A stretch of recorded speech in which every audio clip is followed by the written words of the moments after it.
Ole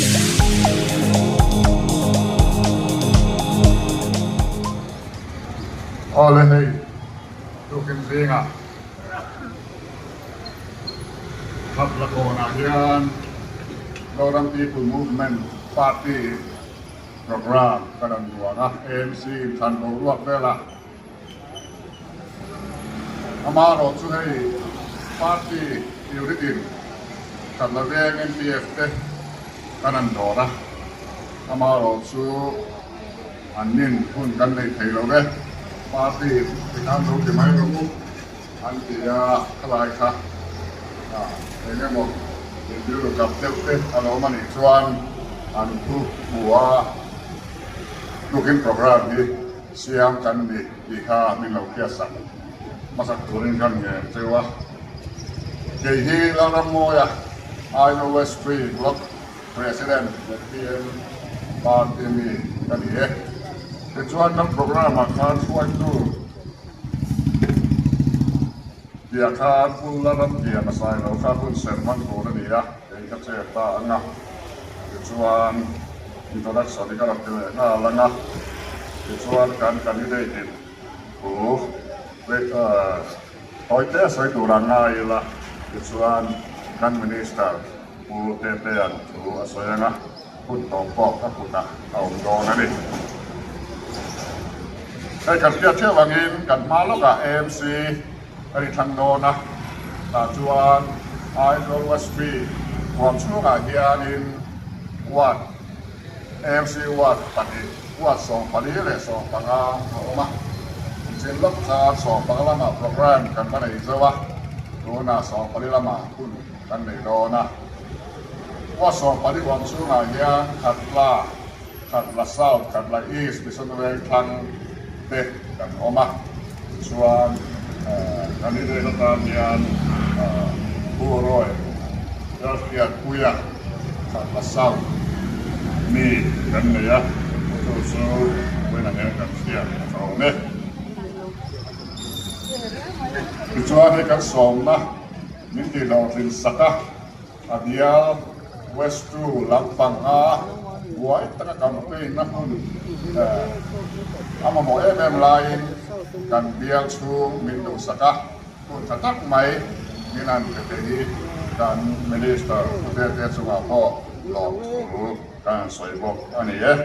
tujuan pun set kan manganga kan unit suatu bu dalam dia masailo sohu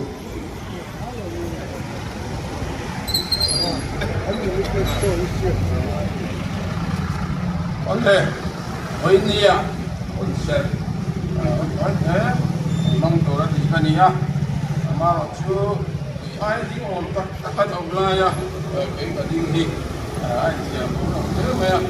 wenia ram rorel tu kan thanga rorel tu tai pathian ruat an ni ti kan pom hi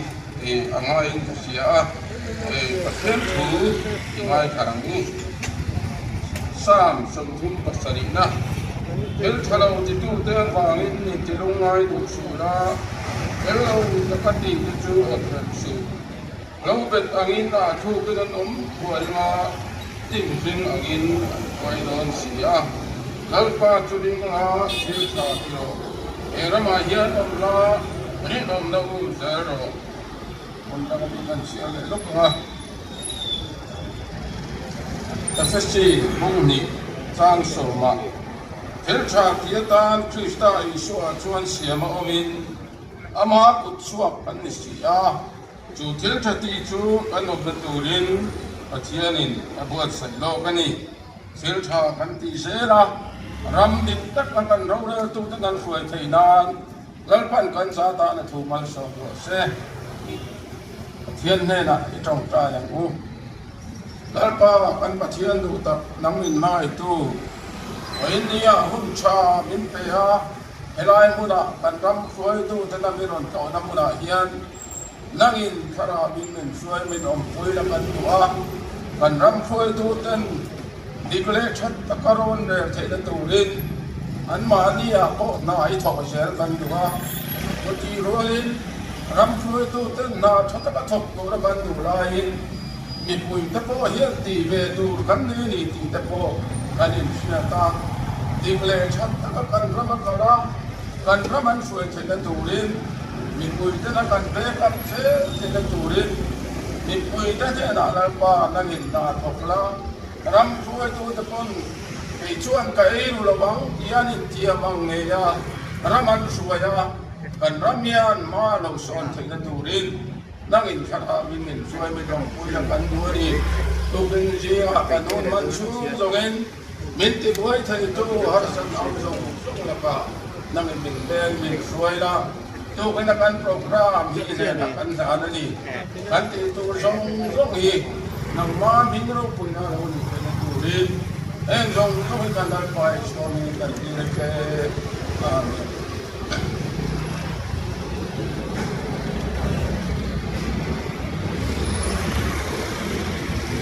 ปูเราต้องเกี่ยมาใส่เลยกันหลอกเลยintroduction นั่นเลยนะอามาสกัดกันไม่ได้สกัดปูเราที่เราเนี่ยพิมพ์เนี่ยเรียกเงินเลยปูได้จุดได้มาการกอดไว้กอดกันที่เนี่ยว่าสอบอะไรร้อยแล้วเรียกปูอยากวันว่าสอบงานกันนี่เนี่ยที่เราเดินให้พวกปูเรียนไล่เรามาล้ำเรามาเราที่แหลมว่าเนี่ยการเฮ็ดตัวตลาดเนี่ยตัวจุดอันเราเข้าพบกันยิงอะไรเรียนสูงอ่ะล็อกตัวจุดเราต้องเตะเนี่ยยูนิตช่วยตัวเราต้องเตะเนี่ยขัดตะกุกการเนี่ยปุ๋ยเนี่ยยูนิตช่วยตัวเตะ is a very nice overstreet block ai ở in chế bài cán bộ cho quan đi cho tu này cán program mình tham thấu soi đầu lên rồi lật việt vui à ZPN official candidate đầu so mắng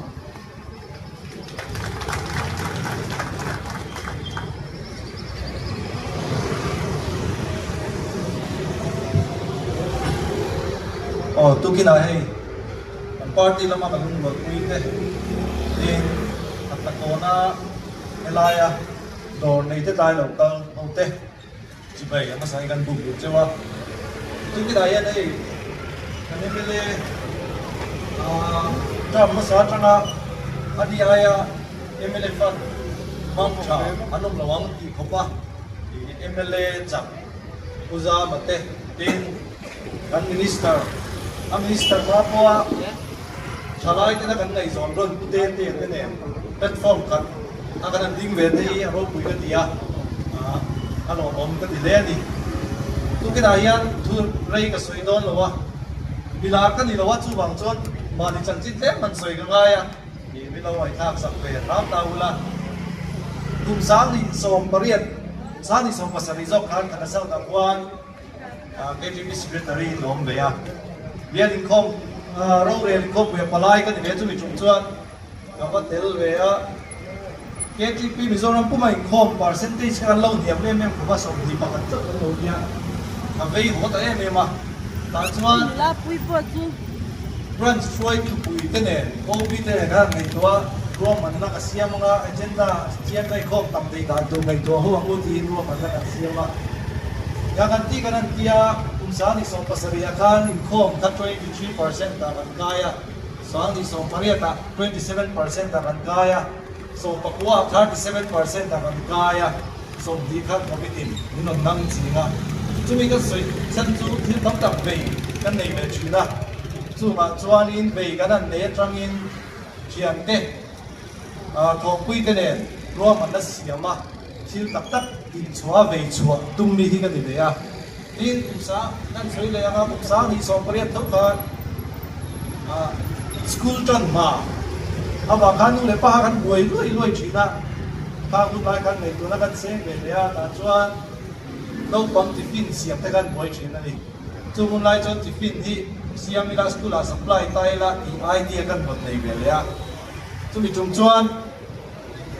city tiffin service ni idea kan ne ka chiam te ne tho kan ti chuak le ya school a tiffin ka kan ma supply china lunch pack na chu me city tiffin service mang chuan kum sang ni som korean akhan zoram kuma business idea competition ayan winners kania lomman funding emo za sarkar trai kam mai yani tin chu tiam thau chuan kum sang ni som di pani bor khan covid nulam do akhanin kan chen teo ne kan ti tia ta chuan quang in dei no ti ve kan soi ni fiam tui kan soi quang san quang zuan tu te chu tu lai chu lok ba dang ti te kan soi china ta lai khan ngai tu na kan seng le ha ta chuan in ta ngai tu na chuan business opportunity in home don in ka sia tu ti ruan chuan in thil ta ngai tu na chuan ei mi zo ten than lai te po kan har sat na athen chuan lo pa ten kan lai dawa tin ta ti khan thil tam tak man na kan ti chin kan ti thei lo ni chu tiang che chuan quang po hi YMA branch tam tak hian makin lo ka chuan siam lo main an siam thei don lo ta tlang an siam thei don lo chu bang chuan YMA quang mi thi quang hi romin siam ila outsource tai la bi manin siam sakila kan bula order thei ti lu ti in lai to la kan seng le a kan chian te mystery chen tak so ma ta chuan kum sa ni som ti pani kan Mizoram business idea competition a tho kan ter pui le a lo man kan la le winners kan dia funding chen noi nga le singlet kan dong le ko kan ni chu ti am vel chu kan soi lan du na chan chu thil ngai tua a thil ti lo tin ang chi hin wang ta ti chi ne a ho na thwa ta ti nga ro man na siam problem solving ang chi hin wang ta ti ve me ma chu kan soi du a chuan tu ta yan kan tasal ko sa bon senior department leader in kom ve a payroll chu ni ko ma leader kan di boka chu mi ba kan chu ko san ro bolat adam te om nor ba se kan chu soi lo tai la ti chuan ta ka ke ma chan china toi te kan soi thok thei an ya thil dang enge mo ni ti chu lo ta ni ve mai la ti chuan zo na ka dong china yan si a yan lo ting ve ta la ngai tiang ti ve hi zo na ka zong china bi dan ngai tha du chini ka sia zo toi te kan soi le sa mo ka kan party ZPM yan a group pangin manifesto kan ne ya ta chuan ei anon sem china in ta kon sem kan ke ka thatiang kan collective kan manifesto thatak tak te ta ti lo tin tu ra ni do na chu mi pia la chu mi mala ka lo ve kan soi thuk tu ka kum sang ni som ni panin kan ta ka sau ta kwan kan ila kwan ta thok tu kan ma boa ta thok tu ka zonga kan mur thei ra lo me ya mi ta thok tu ra kan so point ni khat ron thok tu ra nom lo ni kar khat na du te no ma khat yang kar people ra in thokan ni sia ron pe zok tu kha ron ngai lo wa na thok tu nei reng si kan chor tu nei lo kwan kan ok pre me ya chuan chu min du lo ka kan ti na te ro pa thian ta thok tu ka duwa ma se kulei chikal te kan ni ya du tu na thok tu ri om lo wa na thok tu chor tu te la hian a regular a thok lo ni chu an chor thadu lo wa a ti boka ta cho ka ril ru in ngai to na kan sem le ya da thok dur ma mo le da thok tu dur ma mo hi in shiat ko zum na hi lo nei tai la kan tran khai pui don le bai ti ngai to na ka sem na ti chuan sa ni som ti pania chuan i kan benga local council member pakhat ka zen ania nei chi au ma chu mi den chuan ei ZPM ni secretary kan dia ba kan la be ma ta i beng chu man na thok dur ma mo ron report ro kan dia tu tiam che chuan ve thu nga ta tho tu ta thok tu ma mo roi report e ro kana ti boka group pa te ven sum group pa te kan thot dara ni i chuan na tho tur ma mo le ta thok tu ma mo kha ke ni galo su zum ta a tram kai khop me ya kan ve apo an chot tram kai bi wa e ma chen ka chu ma ro chu mi mal chane mai na ko ta ti re ke kan lo wa lo khap da win ta tho te lo ma ya sing te ka lo mai be ya ta boi pui reng thei lo wa ni e kan ti to pa platform kan nei le huna chuan hei chu ti le turai ti en riu lu kan nei renga ma ro chu na hian AMC a candidate kan lo ni ve lo mai a kan lo thing ve ta ni chuan ka tiang chi kha local council te nei na na thok hoin ka tiang ven chuan na thok tu ma mo le na thok tu du te kha i ani shet bo de zum platform te ka siam a tha in kan chi a chu chu a ka ruam man na kan ruam man cha pakhat ta ni a tin rainwater harvesting am mai la tui ve a kum sang ni som ni pathum khan long luya le tam lu tuka atlu lu tuka tu ye pam thei lam te kan koi loi ni ta tilai khan in RTI mangin ที่โซนนั้นที่พวกโซนนั้นปั๊มตุยปั๊มนั้นสุขใจสุขการเรียนกันเสียชิดกันได้ใจกันเสียชิดดีเต้กันได้ใจกันเสียชิดดีเต้ก็โซนช่วงเลยก็แต่ชวนในตัวนั้นก็เสียงเวทีนั่นนี่ชวนตุนไหนเวลาพวกกันในตัวชวนกันในตัวชวนที่เรามีว่าเราในตัวโตไม่เที่ยงกันดาวบางวังยัน rainwater harvesting กันที่ยัน syntax barrel กันเสียงชีนะ barrel เสียงก็ที่เราโลกเราที่กันหมดชัวร์กันอาจารย์จู barrel กันนะตัวตุยกันคนเราว่าพี่จริงหรือเท่าขนาด barrel ขนาดต่างชีนั่นเองทุกบางชวน barrel เสียงก็มาเห็นเราตุยโคตรเราบางที่เสียมชายแล้วที่ทำให้รวมอะไรตัวเดียวทุกกันดักละกันเวงกันจังเตี้ยกันเอ็นช่วงชีนะไปบิลที่น้ำมันกันเอ็นที่ยันอาจุกไปไรจนตุยโดนที่เราเลยพูดอามาเราชูว่าจุ่มแบบโจมตู้ตุเรียนบริเวณกระทุ่มบริเวณกันดาไม่อะถ้ามีการวัดสุระ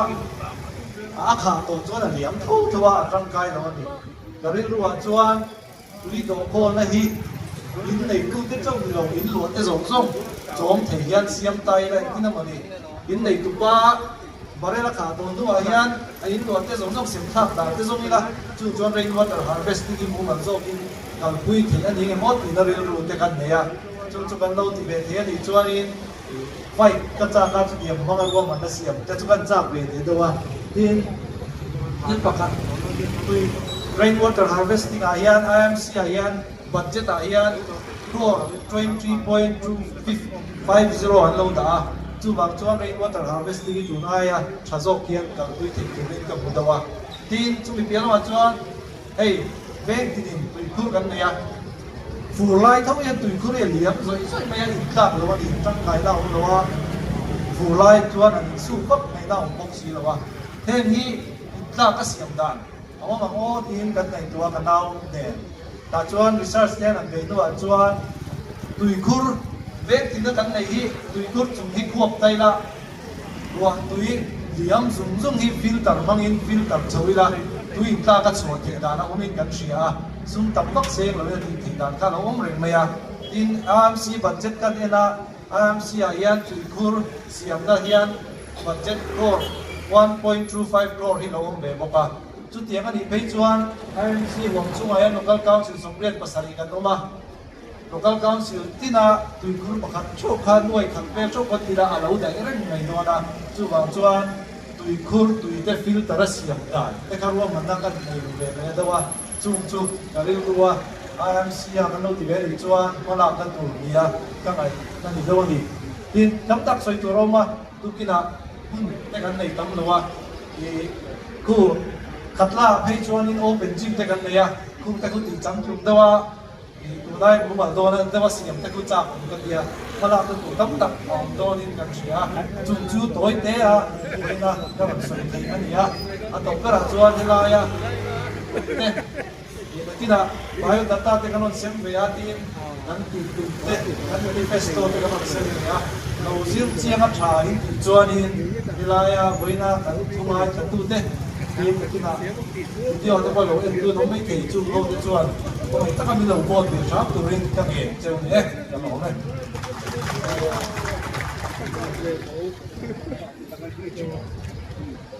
เอาหลอมาไหมท่านเป็นเด็กปลอยนะมีตั้งตักชวนอาจารย์ที่ในการเจอคุยบ้างหรือเปล่าดูมาชวนขัดหลับปัดดูช่วงวัวตะละออกมันเนี่ยมาขัดมาเศร้าถ้าเราเปลี่ยนตาก็วันขัดมาเศร้ามีทำไมอันนี้อ่ะนี่ผู้วันดูมาดีมาเศร้าตรงกันดูมาอันนี้ขัดหน้าพ่อขัดพ่อขัดคอมมิตี้เอาอมผ่าอันนี้เอาผู้ที่นั่นก็เศร้าแต่พ่อขัดความมีอันนี้บอกว่าyang suruh kan kalau saya dia nanti kita akan belok ani ya tuan kan minister UTT ya dulu saya kuliahkan sama itu akhirnya saya desa bersama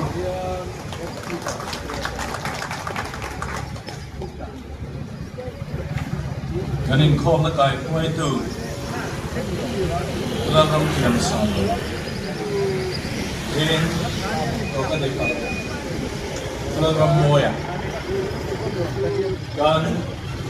yung temele ko biyan sa isang sama. Le, ang mun sil bang tu le lai local com sung te le big takin kan candidate puroi dal ke kuya sa vai chu bai ka buk chewa din khat lam pui te le e wat som le pali na chunga pui sung te ZPM party mingin chu bai ka buk chewa ni e bai na hian kan balu ka Aizawl Municipal Corporation in Thanlawm tura kan candidate in vote me kan duwa wangin ZPM party chuan nge ati ren AMC in thana hian lo tling ta se nge an ti don eng tia kal nge an tum ti te mi pui khia da kan puang don ania diktat chuan political party na ti na thuan soi hian a party au ve lem lo tan chuan ani nom du khop maya chuan inaya mi pui omte upa te po kan choi lok du ani chuti ruan chuan kan thu soi dei lo ngai tha mi ala ne ro chuan mun ta lo ngai tha ula AMC thazo Aizawl thazo khi kan then the kan ring thata chumi chuan then thein na turin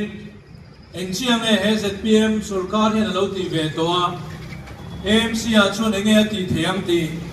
a toi zong a han choi kan tum don ani hei Aizawl West Street biala mutia campaign kan han neya chin lok khan bung kon lama campaign kan nei towa chuma elaya khatla kan han nei le do na pasabera kan choi du chu kan ho du pain kan chief minister in kan thazok turani atia suppose all in kan soi lova kan thazok chuan silo chuan eni kan sarkari nge mo thul na le zoram hian a thazok a dang lamna a then ve chuang silo ani chuan nge mo ke ni kan lo om ve khaya thul na le ati thina chuwang chuan min fuina po kan thazok turani kan thazok theina turin hei top chulani atia chu vai na hian kan hau pui no la ni chumi ma chuan ei kan candidate chan chin chin khan kan han ngai tha tin ke point mi kan zo da them alo khia alo mom le maya candidate thatak thil ngai tua mi ata ka thil ti thi tin tu lai ta ka ngai tua na po sen twin kan ne ya chuwang chuan he wa thia ni kan tham thing ani chuan a thil lo ti to te le ama theina a potential te ngai tuin AMC cooperator thatak kan nei don ni in ria belchian don tak elaya thalai thatak mai kan neya chuwang chuan in khat lami pui te le wa chu mi pui te khat the south te khat the east te le mission ven thang mi pui te kan candidate min vote sak turin kan so chewani Saiton Khan e huna hian gano naw chan chu e sarkar kum di le ka upa hian ni enge mo lo ti ve to reng le ti te kan chui ve do na nia a politician ni thang lo ta chu mani chan chin han choi te mani thil te han choi te hi anuam lo wang rangin ka fia amai ro chu a demand ve miao to wangin ekenge kan lo ti ve to ek tim chiang e chu sarkar chuan in dang lam na sen ti kan soi do na ni voilama hianin a par ti dang chung chang le thil dang khan soi chiang ka tum to lowa a thu ber to lo mai theya chen chuan in a han soi dem se ti hi in lot pe zut maya a brigade ground AMC ground an ti ta kan en kol dan chung chang te in chu ba ka noya project khang mi pa ang chi anen kol da te le thil dang nge mo sei dor min on khom nu la mai ro chi khalam ke chu chei tum ber ni to lo se AMC thazok ek tin nge in then thayang ti when I hian mi puin an thia du kan bring an chung ta chu kan sei do na ni kum sam ni som ni le pathuma MLA kan in thanga ti chuan sarkar da siam lo nia an sarkar kan an siam bia kan la thiam lo khop maya kan in nap chopani sarkar minister han ti to ko pakhat ma kan kol lowa chuwang chuan kan chief minister atha kan minister zum zum le kan ho tu te kha in nap chop tak tak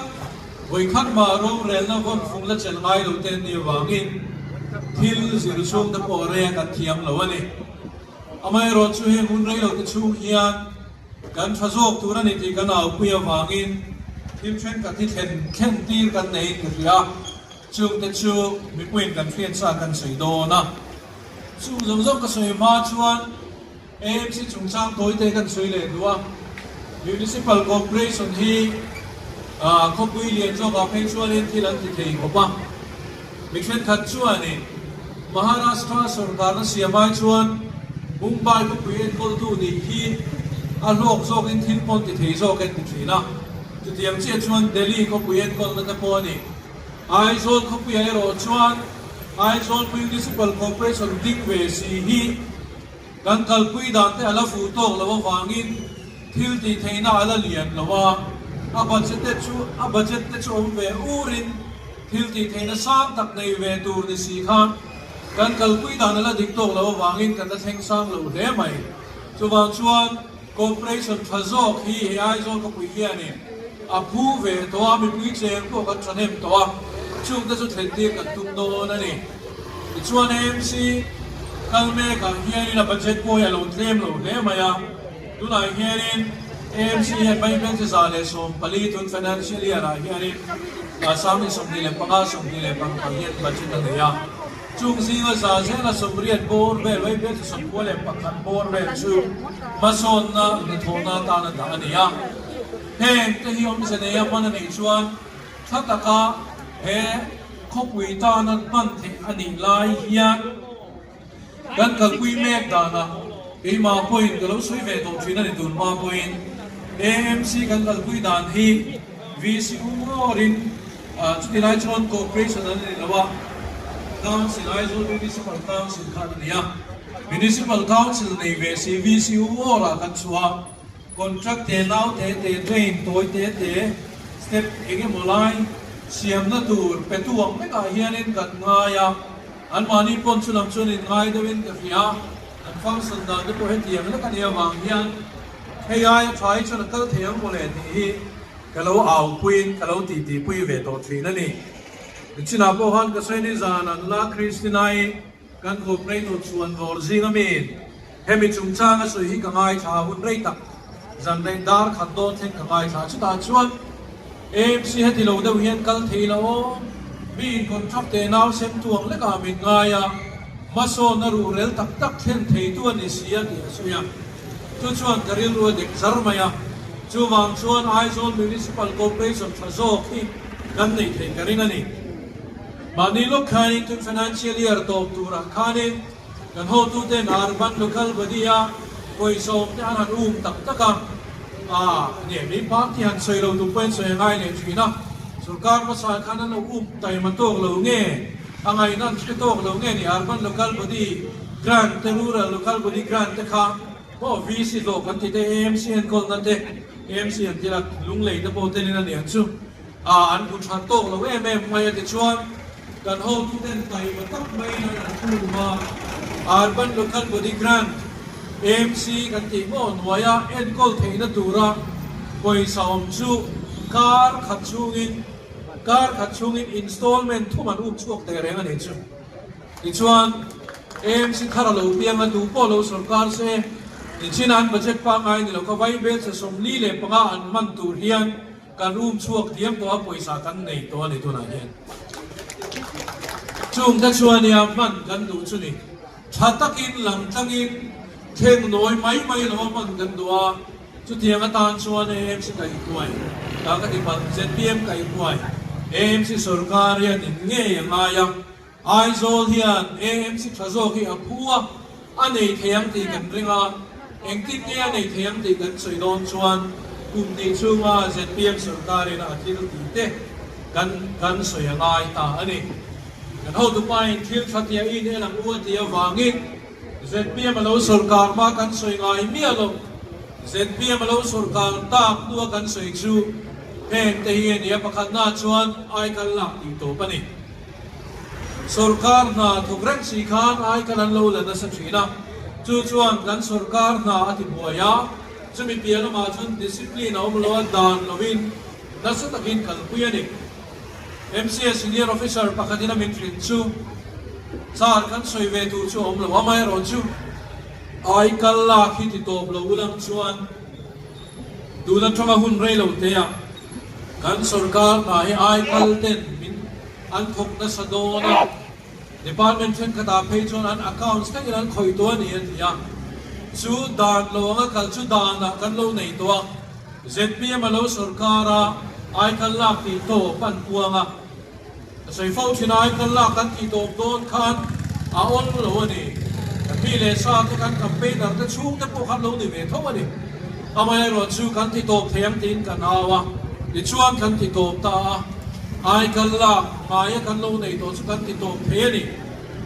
sarkar thazo kan lo pianga ti thei lo ni kan ngai ha kan ti thei ta chu miom sia chu AMC a po hian duna ti thei lo ni kan ngai hi AMC thazo ka pian chon kan ti thei karing thadani Mizoram chuan bu fai ti ka bu ka ti ngai lawa chu ti nang lam thea ko kan ngai to bu fai sarkar bu fai bu chu ti lo tu ra kan ngai to kan retailer te bu fai bu chu ti lo tu ra kan ngai to retailer te ne na bu fai pu ten chu a bu ti lo tu ra kan ngai to ma po kan ti to lo kan soi se to lo ni china po ka se ko kan po au to lo way me point when I end to lo bu fai dik lo bu dik lo chu kal phum pa ngai kan lo nei to kal phum dik lo zok chu kal phum ngai kan nei to wangin kan bu fai bu ki dik ro se thi po au man to lo state kan lo nei ta amai ro chu ZPM sarkar lo dinga bum ni chungin bu fai bu ka ti kang kan tia ti chuan kan retailer te nan thal boy lo ni lo se dan lo thal ru khet an nei to lo na turin retailer te lo zok ti pungin bu fai bu dik chu ZPM sarkar hian kan lo a puing am ta ni as a fai da dik fam kim lo mai the amai ro chu bu dik po kan a puing am to lo na rama bu dik kan lo a puing am le ta hi thil lo mom ta kan ni reform theng tam tak hi soi du ra oma amai ro chu kan soi seng lo ni sarkar na thok te na huna theng seng a huna office wa san se kan duwa a chan chuan lo te kan ngai duwa a thok ve lo te nan lo tam sia kha an ngai duwa amai ro chu office do du ra ta ma thai mi hang su tak ten suma chuan man po har sa takin an va do ra an va thum le ma ka ma amai ro cha dor tu ra zok ta lo nei zok te lo fo ni chu chu tha ti lo in tin nge kan ti to bang ti mai tuin office kan le mo hun ending theina tu te kan an tua man thar ta ti chuan traffic jam hun po chu ai son ta ni sarkar department ina sarkar office kan nu heta office kan pan loi khati to pin ahuna thlen man ram tumin kan beita ti chuan thlai a dar na ho ni chuan khatlai a khechiam tuin ni dru dar na pe khata dilai ka kal da tu wani dar li ani to lovin li le chan ve ani to lovin kal hun ho hun discipline po the awm thei do dom ti kan mai tu na huna khan awm thei that ani sarkar ina ti tu ra ti chuan hera ma hian mi hian dik hian la duwa that hian na khel wani amai ro chu an office kal pui te du hun na an ho an du na an kal kha chuan an ti ve mai rom na ka chuan discipline kha kan han thlen ti ta ni adom le chuanin he ramat hil theng ngai lo hil han theng ta chu sarkar enge ni power bill chung cha toi te kan sui le te electric bill mi puin voi khat ma kan bangai lo kan bat chuan ni non thi nga attention min disconnect sa kan etru department in poisa kadi pag mi puin poisa bangai lo department an chung lu ta ni amai ro chu a department zo khani a pek le na tura khani power man kha lo ba thina a ba thing kho wang chuanin a ba chu alo in thua zela apung khom zela apung zela lei ba lo pung na sata chuan kan sarkar nuwa power lei ba te mi puin an basilo sarkar na batura ni lo tin an ho tu ten ruam an dan han siama tuna hian power bil ba kan pe thi vai be se สมรุปอธิตัวนี้จูไม่ชุนีเราอินโซนฟอลบีลันที่ยาค่ะสามนิสมเล็บปารีเดสมนีเล็บปทุมินการอุตสรการไล่เงี้ยที่ช่วยแค่ไหนไม่ยังอ่ะจูมีหุ่นชูงอ่ะโซนฟอลบีปวัดฟอลโซนฟอลบีบัดพอจูZPM อินกุมดีชูอินกันหันเป็นตาไวเบลเชจัดช่วงกันเชื่อนี่ทำไมเราจะมีปุยโซกันนั้นเป็นดิกเสียสุรการนันทีที่ง่ายกันที่อ่ะที่โลบุเม่เราจูปวารบิริอาวุธตะกับเป็กชวนโลอัลโอมาโลมันอัลโอมาอินเซนทีฟอัลโอมาริเบย์ตั้งที่นี่จูอาวุธตะกับอิเล็กทริกบิริเป็กซาร์ซาร์วางินปุยซาอินดงตามินที่อ่ะกันปุยซาโดนชุดเกมเราครบมายาJanuary เช่นกันนี้ช่วงเล็กกันเช็คชดาวางกันตรงนี้ไวเบลเชสริกติดตั้งแห่งดูก็สวยชันชูมิโซรามาฮิอันสุรการน่ะทิลทรัโซเทนตีกันตัววางินโซอินทิลทรัโซกันเทนตีเมกันมินิสังเกตมีนักเรียนละเอนี่ไม่หิกันเนี่ยมิเทียมเบอร์เบอร์คอมโปกันนี่โลเอเปจุนี่ขัดโปไฟล์ละคนง่ายโลกันเนี่ยจวงจนเองมาอาทิตย์เรียนโลกในเราเป็นสิ่งจบกันเนี่ยทิลชาดีดูน่าออกมาดีตุ่มตักน่าออกมากันโหตุนเดนนับจังอิน political will เราบอกจวงเอรามาเฮียนทิลชาโซที่อาลักเซนเทียนี่ดีดูตุ่มนี่ชุ่มเฮียนโซรมีปุยนั้นแม่กันนี่กันไอโซลเขาปุยกงปุยตะโปเชียมชีนะเชียมไม่เรากันที่เราทำไมเราจะดูนะชาaku puida chuak bok sia siam hi chu ke ai zo lam piam ka nia ke chuan kalak lama an pian mai na lo ma ni chuan kana nia e po ni se kan chin lai chu thil thati du na hi chuan era ma hian thil tha la ti theya mi puita po hian chu an tina a phu puan ani ti puina hian kan soi ta buk ani tina don ne a chuan na lak chung chang kan soi te advertisement chua lovin na kan la lo te hi when I hian kan soi du ani achan chu he rama hianin sarkar na la hi politics a hindu sakna kan kan lo mang rei to kan thalai te phu zo kin na an bu lo fo wangin an thina ura an lu oi lo sarkar a rin nan ngam to lo ani chuan department threat ka da chuan mi zaruk chuang te aya tam te police health department pawara PHE atam na education department ka andu sakzong an la ti ta chu thu khadala ni advertisement pon chua lo ni kana me puita nen thiat dua kan soi du lai ta ka chu in fa ta khan na a om ti po an thelo na dil the a om ti po an thelo an thiat ma khan advertisement chua mi lo in nan na chu na ni chu ti to kan tuma chuan kan ho tu pai advertisement chua peking ai la mua tia chuan a har salo kan la mai ani advertisement chu kan chua mai ani thil tha thil dik ti du na om chuan sarkar thazok thlen tir du na om chuan kan ti mai ani a tak taka chuan kan ding leve ya hian ni ZPM mi le sakha ma po kan inom karing fa te advertisement chua lo thun ben du na sarkar ai lo kan ni advertisement chua lo win police ate in siak tin nge ni heta mu tu tanan sia saka lo la ro ti ri ko ta lak ta pon du ve tho lo amaya ro chu kan au na ni lo wa mi pui sarkar then thein na tu ra ding kan nia mi pui na ruak chuan the tu ra ni kan tia na ruak chu kan di la atlinga piang la kan ni he sarkar a hian chu dang lam na kan thlen chuan ni chu wang chuan MC a po dang lam na kan thlen te kan ring ta ta ni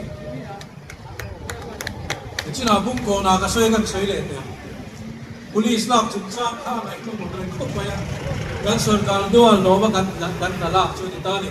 police headquarters so mai la ya hian chu wangin war da wen kan soi te a tu la police headquarters so mi ta ki advertisement na kan di le di lo hat so ta pa sa ko khop pe di ko ho bi chuan police kan la do na in soi pui ta po be ni ho tu ta kha ni an tu le fa ta kha tu sak be ni ao be ni kan chief minister ko kun som thum chuan kan lo su ve to chú vàng chuan các phật bài chú các tụ bài chú các tụ đủ chú police thun chu bu ve ni ti hlir kha kat ni ve thowa chuan amai ro chu police na kan an hun ta kan ho du ta pon lekha chun dong ve nge ya sui pui ta po kan dong ve ni nge mu sa khan lo sem ve ta ta chuan chief minister mi ko khomai mele te ne home minister ne na le tin nge kan ti don le thia home minister in han soi ta na hi Luna, and how to the name of the Soy Puyong, no boy Lila, and Pokan in Chanloa. Juvan dictative my Trama, Tia. A toy in Chief Minister in an H1, CM Pon Kuatane, Home Minister Pon Kuatane, Talai Atlingapia, Kanlang, Tin, to do the Kansiama, and Latatia, two channels. As a people have put the wood. Oh, very true. Police constable at the Chuan, some Tunova, Quinto, two Chuan, and Afadule, Afapa, Atu the Tundasun Puveni, Amayaro, Chengan out, Chanat Yakan the Pine, Mipui Sorkar, Container Turin, Mipui Sorkar, Kantinam Kantia, Zuang Chuanin, advertisement showing Danam, Tamin Kantiana, Danangin Kanlang Kantia, Police na to zong sama Mizoram history affair der no nakaniti alo chuan chu ilai kan kum chaka police officer ta chong kam thini chu kan thia kan lo me khop mai kan home minister tu soi ka khian reng chu du na khia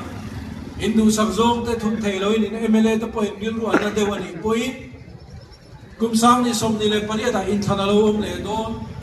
chu ti hun do na chuanin heng te fam hian huai sen takin in lao do na in lom zo ka mati ani chuwang chunem sin than do na po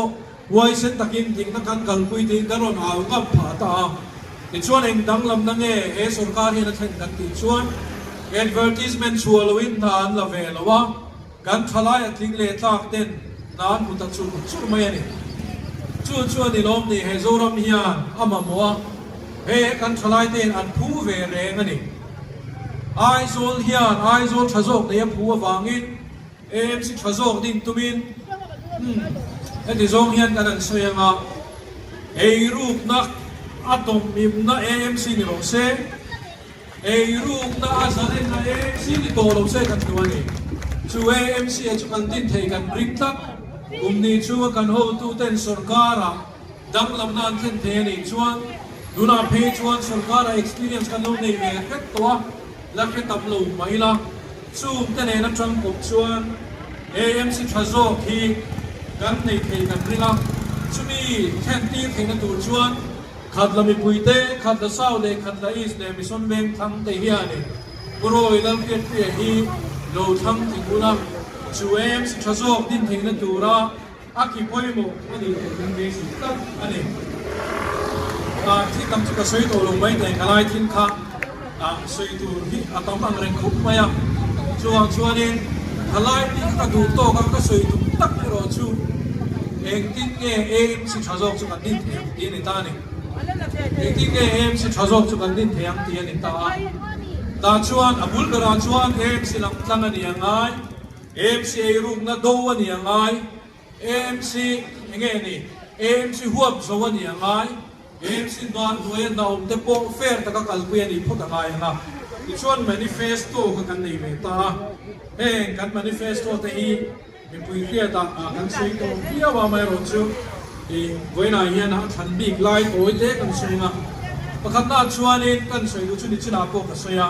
kan chiar chu ka nge Mizoram chu nge ya pek chu voter ID ne permanent residential certificate nei te ne na chau door license pek chu ani theinan pala ka niang kan tiani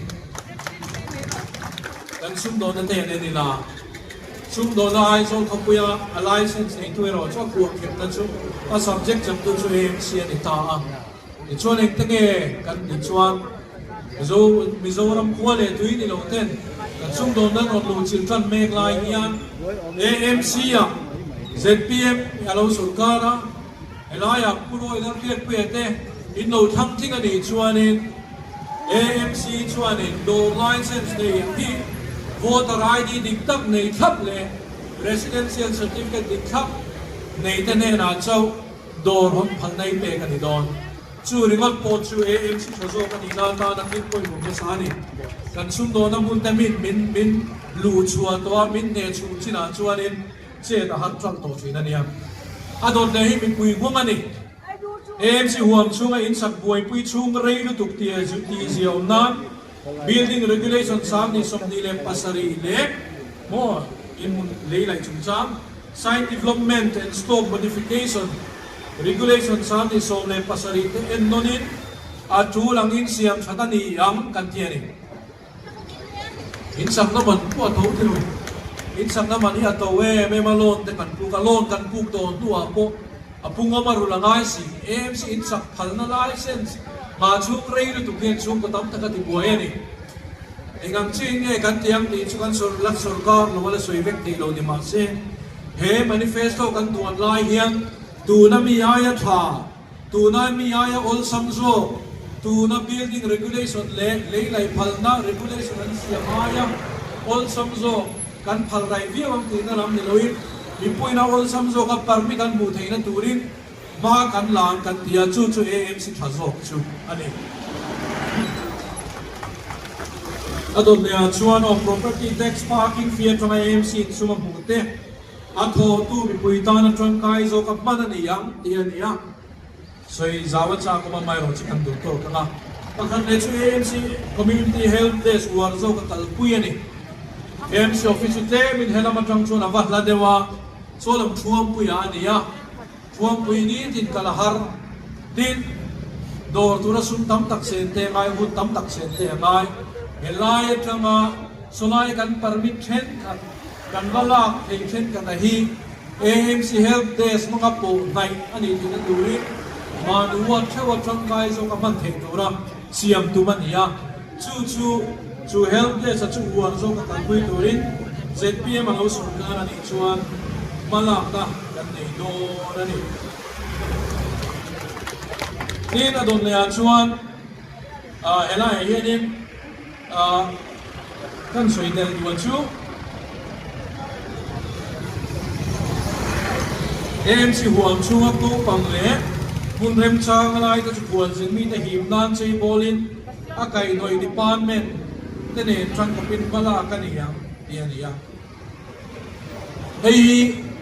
kual sin kan him me an lo lut me ataka mutuin ni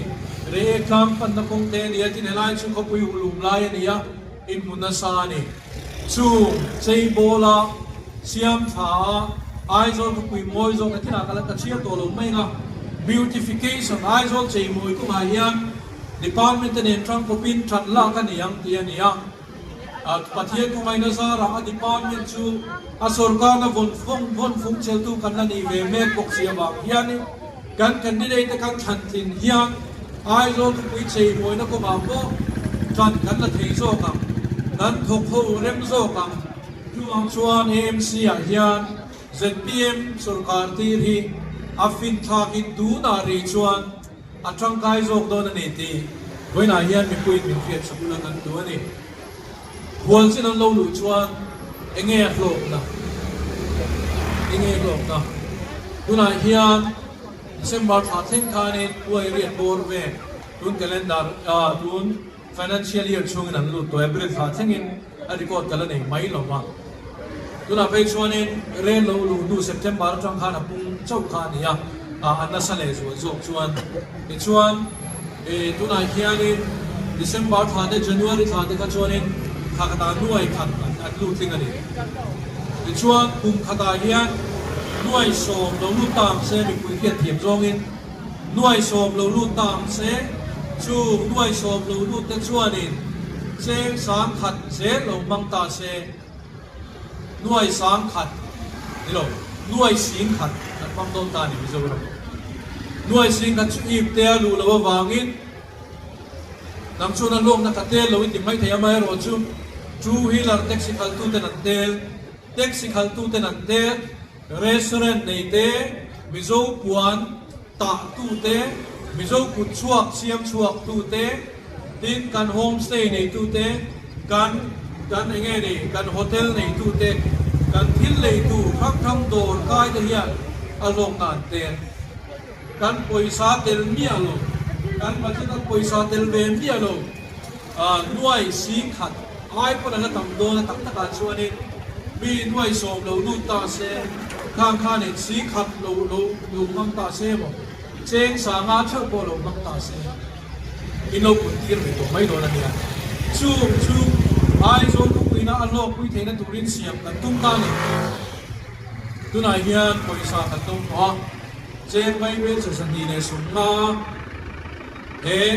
tourism sai nge ni ti ma so na ta ni kan doma chu ai zon ku pui chei na ta ni kan mang do ni ai zon ku pui le che ve kual sin hip na ta chu ta kan ruam man dan chu etiam de wi ni ya so na ma support mui thoi ta ma train kan chei chana nga uthi ta ma nge ni paragliding ti na tu tam no ta sakai kho thi ran tia ki mi tu tam field bul che ve kan che nga ni chuan chu mi pia la ma he ta lai mui tam kan chei do na nge ni tu tam kham chu e wi ni pia kan chei do na tu tam le tak por ve hang ni lung le tam kan chei do na tin la mua kan chei lan tu zong zong chu in phet to soi ngai lo ni he la ma ko kan chei nga chuan le ek tang le ai lo kan khoi bu ka nga in he la ma nghe đi ha sai làm thế siêu su thế quy phang thế nên chúng chúng ta hiền coi sai anh nói thanh toa đồn MCC hi azoma nga kan khoi chat mai do na ni ti chuan kan tum chu ai zoli san thuk ve riak dai siam kan tumani elama kalten san khat elai kalin san khat dam so laman kalin san khat dam ti chuan ai zo na zan thuman ria chuan khual zin etirnan thakata nuai khat lo ni ta se nuai khat vel zan thuman ria chuan ni china ka soi lok na zong zong kan tel don ta ni chu two wheeler taxi khal tu takai lok don taxi driver ten lok don an te tam don ani ta chuan an ria tamangai ta ni khual zin an te na chuan khual zin tam deuh ai chuan a cham re hi a khuai na lok pui zel ti ni ta ni chu ai zo kho pui lok zo bị quỹ सरकार इतने पैसा लुट दो नवनिया तुना kan ti tum dan ka PPP mo tin kan ran don en tir nan skor mui tu itang chu kan chei sawanga skor mui tu itang development committee ta ne CP ko tang ne trang rualin kan en kolanga सरकार in ne in ti thu kan tum lo revenue sharing in ato tu paisa tem ne ka सरकार revenue an chuma apa khotang in an ne yang atlam chei boina tan an manin an reinvest le yang chu tiam chia chuan elai tang dam te po han chei do na ni chu chu kan ruam man da na ni ti sarkar viau kan tum lowa ti mi pui tel tel kan tum mi pui a poi sam pek zel kan tum ani lo chuan sarkar in infrastructure adina ta tu nei tu ni na sap chung na chinga sense of belonging an ti a kha a om lo china wangin arama en kol tu nei lo an tho wangin chung te chu siam that kan tuma kan siam tha chho me ka atam theyang ber outsource public private partnership mga tan tum chung ta chung at along na tel tu chu ai zo ko bui hi ani chu wang chon in MC ya kan thi dia ngai le ani ka dom le an chon in at noi zo in kan soi to mai ange helai apoi moi ti karin ai zon ko pui chunga ran bul kham na dan em lo na nianga avenga sira bul phal na dan siama niam atia Dunan chuan ai zo ko pui pung pui a vok bul khap te kana ti top mayam avenga siri local council kan dor don en tinan khatla local council kan in an enama khatla local council kan an ni chu ki chon an bul theya elaya hi chona ti thei maya te kan tiang atin son beng thang la ma te pe chon khu ta jubili nge ni am bong la ma te pe chon mu do la ta me ma khatla sau ta te po mong ku mi tong kong la ma te chon ala ta me ma chu ma te chon local council ne thang ko pin mire thei zo ei zon na ni awangin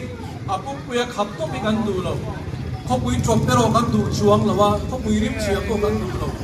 amai ro chu mi pui ne in ron tangin local council ne na in ronin midam te ta na dok lo china chuan chu ko tam tak ei zon na top tu hi ti thang le kan tu ba azawai chon kan ti top don lo ti kha voina hian kan soya chi chu AMC thazo chuan aron trin chuak don ni do khana trong ro re na ti to ba bok kham ni ro sa ti to lu ma chu ani chi amuna kan chupal thena ma hilai ruam ta chu hei a fu the re ma lom te kan tia ami ke nai zone west ya so na ma loi pu ma ko ma ta chuan nursery mo ma ta chuan potential ala om em ani bire thei sok thei so na ni awangin di to pe ki tha kan ti lawa kan sarkar ani chuan he dan kan nen non don a to na kan chuan kan ti to mai anga kan sa area to kan ti kan lawa road protection committee te kan tin do na ai chuan di nom tak kan ni protect to road ti kan siam thave ma chu wa chuan in adin nom ve tak kan ni ya tu chu kan council te nen chuan ko bin kan din anga in chu ba kan chuan in ISO nena chang kopin sarkar nena chang kopin ISO la smart ISO smart city bus file chang kang tan me kan tum khwal sin ta tan ne mi pui ta tan ni ko chung song song ta chu kan tua man na hian oma we na hian kan sui du chu heng song song hi a then thei ring em ni min ti bai thia kan ho tu dan manifesto an tu an la hian a ti thei tu chin ho tin ati thei tu chin so islam mo tian a chan chi tu mai manifesto ro pi deuh deuh a ta ka ti hal si vo chon na na tha fe amai ro chu ta ka ti thei si do hi ong chi na chuan chuan kan ho tu te ta ka ti thei chin che manifesto ni ne ya chuan chuan kan nei do na ni manifesto kan nei si ma mi te kan ti fel te ataka kan sentir the ani do na wangin ni china kan soi ta kha em su thazok sentir the ai zo ka pui thazok sentir the zora ma sarkar thazok sentir the ani heng zung zung kan ti the na tu hian eni hian e mani ti the kan nei ro khat la mi pui te intel me angai khat la sau mi pui te khat la east mi pui te mi son veng thang mi pui te nang mani te lo chuan heng nei kan sentir the ro ani kan rama sarkar na kan in thak don thang hil thazo mi pui sarkar kan ni nang kan tia mi khoi na zara mi pui sarkar chu lo ding ta chu chuan mi pui ta tan zoi zoi in change cha siam me kan ni he ai zol ka pui hian ni change chama wa zoi zoi a then tir theina turin ai zol municipal corporation a hian kan candidate min thantin turin kan nge chewani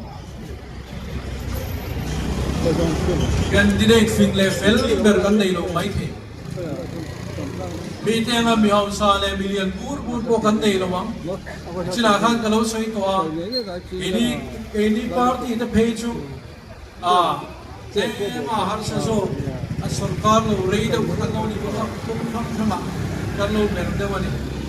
amaya ros kan thabe me ma chu thil ti dik tu na kan nei dia na taima kan chua kan phak to sang lo ma se sarkar point thei to tak tak chu ve ni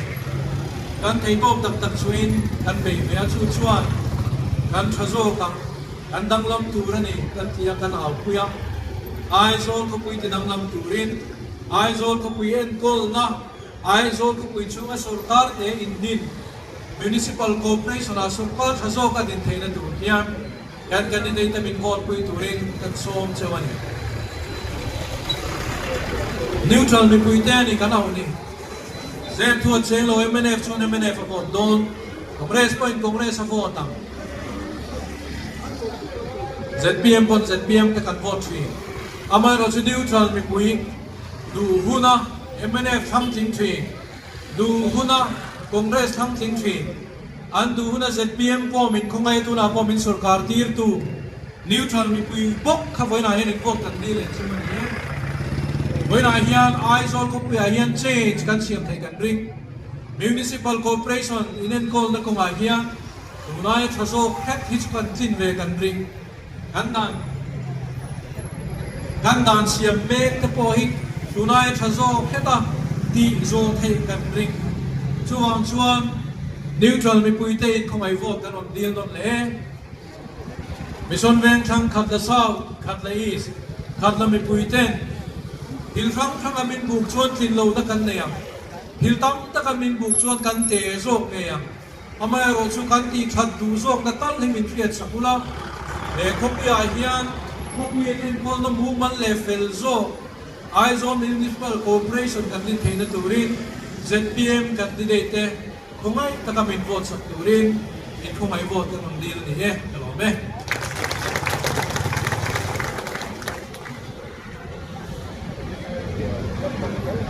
Allora, come dan lista de sama Roma. Kan gun kan to chong maya ga de wa chuan hei kan ta ko na te mazan du ho te na ga ka chuan se mai ni zong na anan ti thai la kin ga ti loi chewa in ni tian tiam na le ngai dam na anan ti mo ani e ka tong tra ya ga ti chuan kan tu kan to to ne tong tra ya lalpa kapatian tak tu Isang ay nalik kung ay nati jangin buhay putra hindi ram kan nam hilal pa ginuwa kami hindi ram siya na ko hilal pa ang suwat pe Jurong kuna chuan ko muna po Aizo Municipal Council in Tanna Puasa niya ito na halal pa at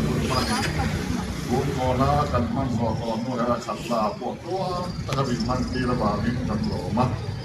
ram ro le na ya dal pa nang ma ko ker ke la kan du ma chu ti ya ngai del ke te du la te ko kan so le e ma ni kan in so ka la ya di ti om tu so ani ma so e ko ji wa so ka ti ni lo le son ti lo ta ta te ba no so ni ai ta la kan ko so ko ti ya ma so dai ko ba so ti sa